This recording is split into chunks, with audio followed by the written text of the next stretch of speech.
जय योगेश्वर। मैं रीना कुमारी सिंह संत एकनाथ की कहानी का शेष अंश बताने जा रही हूँ। एकनाथ मूर्तिमान, तेज, शांत और करुणा के मूर्ति थे।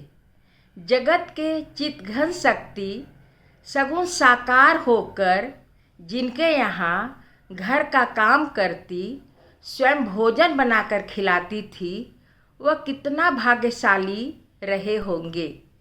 एकनाथ ने भगवान का अनुपम कार्य कर उन पर जो ऋण चढ़ाया था, उससे उऋण होने के लिए भगवान ने उनके यहाँ चाकरी की। एक बार एक भक्त ब्राह्मण द्वारिका में भगवान का ध्यान करता था, परंतु प्रभु द्वारिकाधीश उनके ध्यान में नहीं आते थे। भगवान ने उन्हें स्वप्न में कहा कि आजकल मैं पैठन में एकनाथ के यहाँ हूँ, वहाँ लोग मुझे श्री खांड्या कहते हैं, वहीं मैं मिलूँगा। ब्राह्मण एकनाथ का घर ढूंढते ढूंढते पैठन आया। मार्ग में गोदावरी में पानी लाने के लिए श्री खांड्या जा रहे थे। ब्राह्मण ने उनसे एकनाथ का घर पूछा और एकनाथ के पास आकर कहा कि मैं द्वारिका का ब्राह्मण हूँ, बताइए श्री खांड्या कहाँ है। एकनाथ बोले कि तुम्हें एक श्री खांड्या की आवश्यकता क्यों पड़ गई है। उसने कहा कि मुझे भगवान द्वारकाधीश ने बताया है कि वे आजकल आपके यहाँ श्री खांड्या के रूप में रह रहे हैं। एकनाथ बोले कि भगवान तो सर्वव्यापी हैं, फिर आपको उनके लिए वहाँ से यहाँ आने की क्या आवश्यकता पड़ गई। तो उसने कहा कि जब द्वारिकाधीश अपना घर छोड़कर यहाँ आ गए हैं, तो मैं भी अपना घर छोड़कर यहाँ आ गया हूँ। ढूंढ खोज और छानबीन करने पर पता चला कि श्री खांड्या कांवर लेकर पानी के लिए गोदावरी आया है।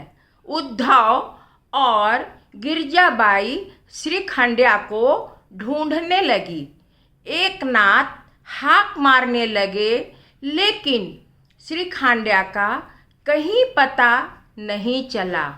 एकनाथ के साथ छाया की तरह 12 वर्ष तक रहने वाला श्री खांड्या अंतर्ध्यान हो गया था।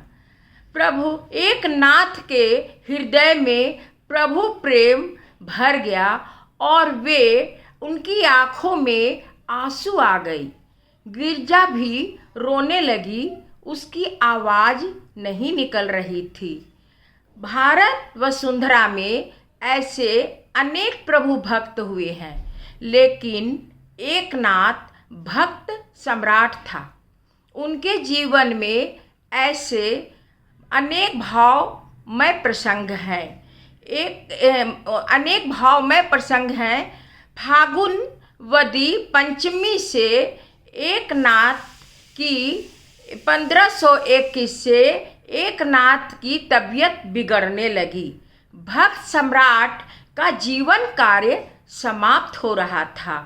तब उसने उद्धव को कहा कि कल मैं महाप्रयाण करूँगा।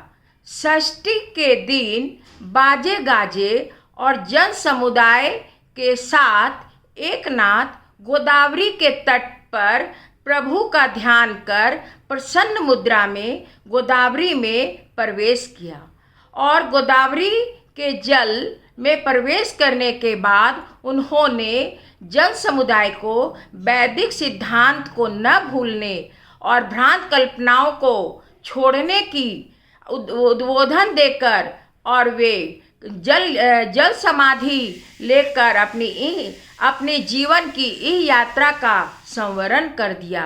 इस प्रकार प्रभु के लाल इस पुण्यात्मा महापुरुष को हमारा अनंत प्रणाम।